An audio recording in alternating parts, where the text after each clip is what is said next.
This is Samsung Galaxy A30S, and today I'll show how you can format an SD card on this device.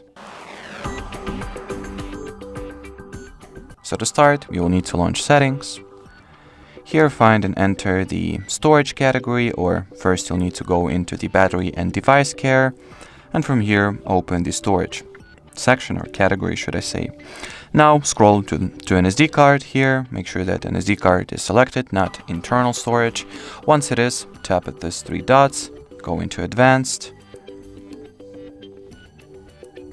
Android, Format. Or actually, well, in your case, your SIM card could be named differently. In my case, it is for some reason named Android, but that's fine.